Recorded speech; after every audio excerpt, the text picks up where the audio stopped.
Scotland में मौजूद एक अजीबो-गरीब ब्रिज देखने में तो बिल्कुल नॉर्मल लगती है, लेकिन असल में ये सैकड़ों कुत्तों की जान ले चुकी है। पर आखिर क्यों? ब्राजील के घने जंगलों के बीच एक लावारिस कंक्रीट ब्रिज की कहानी से लेकर गल्फ ऑफ मैक्सिको से गायब होने वाली आइलैंड तक, आज हम कुछ ऐसी मिस्टीरियस जगहों के बारे में जानेंगे जिन्हें देखकर यकीन करना काफी मुश्किल है। सिर्फ यही नहीं, बल्कि इनमें अटलांटिस ऑफ अर्जेंटीना भी शामिल है, एक ऐसी बस्ती के खंडहर जो आज एक खौफनाक मंजर दिखाते हैं। मिस्टर एक्सप्लेन में आपका स्वागत है। दोस्तों, पुराने ब्रिजेस तो आपने बहुत सारे देखे होंगे, लेकिन स्कॉटलैंड के शहर डामिटन में 130 साल पुराना ओवरटाउन नामी ब्रिज कई मिस्ट्री से भरा हुआ है। ये ब्रिज खास तौर पर एक हवेली को रास्ता देने के लिए बनाया गया था, जिसे ओवरटाउन हाउस कहते हैं। पहली नज़र में तो ये ब्रिज दूसरे आम ब्रिजेस जैसा ही लगता है, लेकिन इसमें एक ऐसी बात है जो इसको बाकियों से काफ़ी अलग बनाती है, और वो ये है कि ये ब्रिज कुत्तों के लिए एक सुसाइड ब्रिज है। जी हाँ, पिछले कई वर्षों के दौरान सैकड़ों कुत्ते इस ब्रिज से कूदकर अपनी जान दे चुके हैं, वो भी बिना किसी खास वजह के। लोगों का कहना है कि कभी कभी कुछ कुत्ते गिरने के बाद जिंदा बच जाते हैं, लेकिन बुरी तरह जख्मी हो जाते हैं, जबकि कुछ रिपोर्ट्स में ये भी कहा गया है कि कभी कभार जख्मी कुत्ते वापस ब्रिज पर चढ़ते हैं और दोबारा कूदकर जान दे देते हैं। अलग अलग रिपोर्ट्स में मरने वाले कुत्तों की संख्या अलग अलग बताई गई है, पर ये सच है कि इस ब्रिज से कोई और जानवर नहीं बल्कि सिर्फ कुत्ते ही कूदते हैं। इन सवालों की वजह से ओवरटाउन ब्रिज के पास तरह तरह की थ्योरीज मंडराती हैं।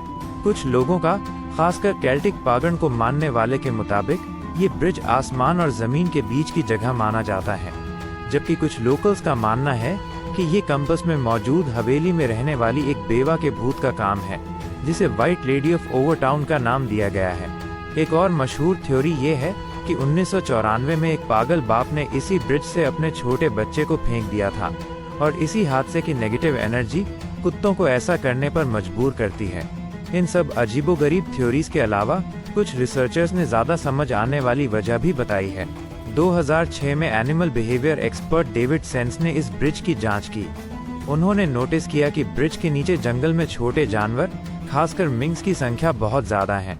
डेविड सेंस ने बताया कि शायद कुत्ते अपनी तेज सेंस ऑफ स्मेल से ब्रिज के नीचे मौजूद जंगली जानवरों को महसूस करते हैं और उनका पीछा करते करते नीचे कूद जाते हैं।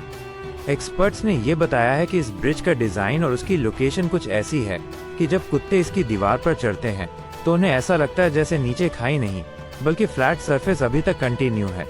पर यह थ्योरी अभी तक कहीं से एस्टैब्लिश नहीं हो पाया, क्योंकि इसके सच्चे होने का कोई ठोस सबूत अभी तक नहीं मिला।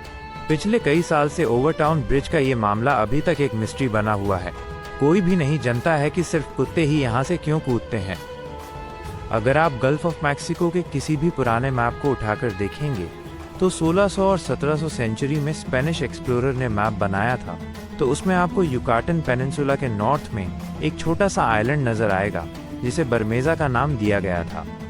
बेशक उस वक्त मैप्स में इसकी लोकेशन थोड़ी बहुत आगे पीछे हो सकता है, लेकिन कम से कम हर मैप में ये आइलैंड होता जरूर था। इस आइलैंड को पहली बार स्पेनिश कार्टोग्राफर अलोंसो दी सेंटा क्रूज ने 1539 में गल्फ ऑफ मैक्सिको की ऑफिशियल आइलैंड्स की लिस्ट में शामिल किया था। लेकिन लेट 1900 में गल्फ ऑफ मैक्सिको में काफी ऑयल निकलने लगा, तो अमेरिकन और मैक्सिकन गवर्नमेंट्स ने अपनी अपनी बाउंड्री सेट करना शुरू की, जिससे ये तय होगा कि कौन सी कंट्री के पास गल्फ ऑफ मैक्सिको में ऑयल निकलने की क्या लिमिट होगी।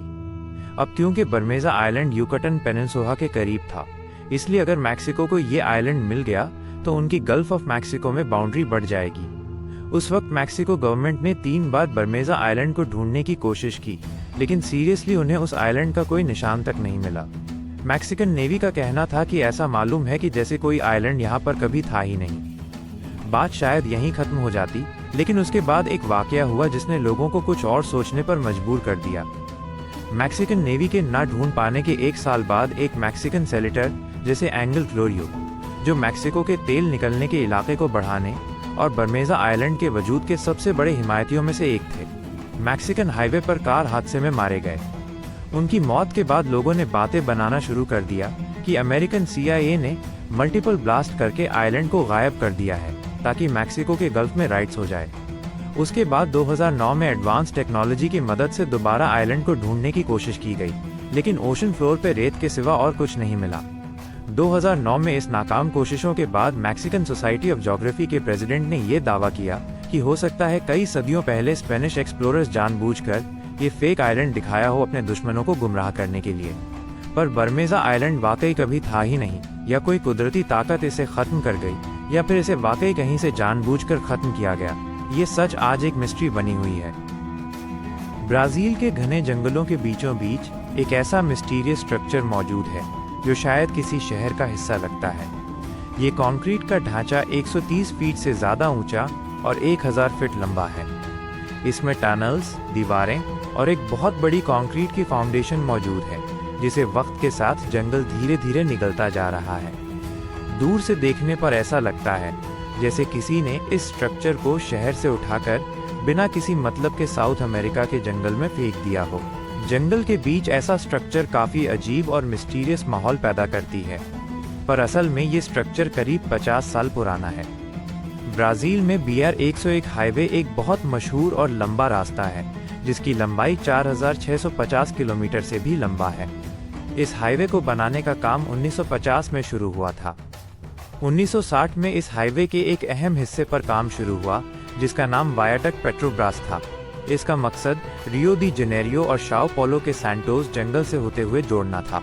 16 साल की लंबी मेहनत के बाद ये हिस्सा कंप्लीट होने के करीब था, लेकिन उसी वक्त ब्राजील में एक इकोनॉमिक क्राइसिस आ गई। हालत इतने खराब हो गए कि सरकार के पास इस वायाडक्ट पेट्रोब्रास को BR 101 से कनेक्ट करने के पैसे भी नहीं बचे थे। तब लास्ट मोमेंट पे प्लान चेंज किए गए और BR 101 को एक दूसरे कोस्टल हाईवे से जोड़ दिया गया, और यूं ये वायाडक्ट पेट्रोब्रास अधूरा ही छोड़ दिया गया। तब से लेकर जंगल आहिस्ता आहिस्ता इस पर हावी होता जा रहा है, और ये जगह अब सिर्फ टूरिस्ट के लिए एक अट्रैक्शन के तौर पर रह गई है। 1920 में अर्जेंटीना के शहर बुएनोस आयर्स से तकरीबन 400 मील दूर एक छोटा सा टूरिस्ट विलेज था, जिसे विला EPQN कहा जाता था। ये गांव लगुना EPQN के किनारे पर था, जो एक सॉल्ट लेक थी। ये लेक काफी मशहूर थी, क्योंकि कहा जाता था कि इसके पानी में नहाने से स्किन और हड्डियों की कई बीमारियां खत्म हो जाती हैं। जल्द ही ये जगह अर्जेंटीना के अमीर लोगों के लिए एक वीकेंड गेटवे बन गई। इस गांव में एक रेलवे स्टेशन और 1500 लोगों की आबादी थी। अपने पीक वक्त यानी 1970 में यहाँ एक साथ 5000 लोग रुक सकते थे। विला EPQN की इस शोहरत की वजह से इस पर बहुत पैसा भी लगाया गया और कई होटल्स बनाए गए ताकि विजिटर्स को रात गुजारने में कोई मुश्किल ना हो सके। लेकिन ऐसा लगता था जैसे इस शहर को सॉल्ट लेक से अलग करने वाले डैम पर ज़्यादा ध्यान नहीं दिया गया, और फिर वही हुआ जिसका डर था। 10 नवंबर 1985 को एक तूफान की वजह से वो डैम टूट गया, और अगले 2 हफ्तों तक इस गांव में पानी मुसलसल भरता रहा। आखिरकार सभी लोगों को विला EPQN को छोड़कर जाना पड़ा। कुछ दिनों के बाद कंडीशन ये हो गई कि गांव और उसमें मौजूद घर 3 फीट पानी के अंदर चला गया। 25 सालों के बाद 2009 में जब पानी वापस उतरना शुरू हुआ, तो नीचे मौजूद घरों का मालवा काफी खौफनाक मंजर दिखा रहा था। ऊपर से देखने पर इसकी असली शक्ल और घर नजर आ सकते हैं, जहां पर 1500 लोग रहते थे। जंगली झाड़ियां, जंग लगी इमारतें इस गांव को एक घोस्ट टाउन जैसा दिखाती है। आज विला EPQN दुनिया भर से फोटोग्राफर और टूरिस्ट को अपनी तरफ अट्रैक्ट करती है, जो इस मशहूर गांव के खंडहर देखने आते हैं। पानी में नमक की वजह से स्ट्रक्चर में एक सफेद लेयर चढ़ी हुई है, जो इस खंडहरत को और भी ज्यादा खौफनाक लुक देती है। विला EPQN के बारे में सबसे इंटरेस्टिंग बात यह है कि 25 साल तक पानी में डूबे होने के बाद भी 2009 में जब पानी उतरा, तो 81 साल के पाब्लो नोवाक वापस आकर वही अपने टूटे फूटे घर में रहने का फैसला किया। शहर के 1500 लोगों में से वो अकेला था जो वापस लौट कर आया था। विला EPQN के अकेले रेजिडेंट के तौर पर पाब्लो को 2020 में शहर का कल्चरल एम्बेसडर बनाया गया था, लेकिन अफसोस के साथ 2024 में 93 साल की उम्र में पाब्लो भी इस दुनिया को छोड़ चला गया। पाब्लो के जाते ही विला EPQN एक बार फिर मुकम्मल तौर पर गैर आबाद हो गए। कई दहाइयों पहले ये शहर टूरिस्ट की वजह से फेमस हुआ था, और आज भी सिर्फ टूरिस्ट ही यहाँ आते हैं। उम्मीद है कि मिस्टर एक्सप्लेन की ये वीडियो आप लोगों को अच्छी लगी होगी। धन्यवाद।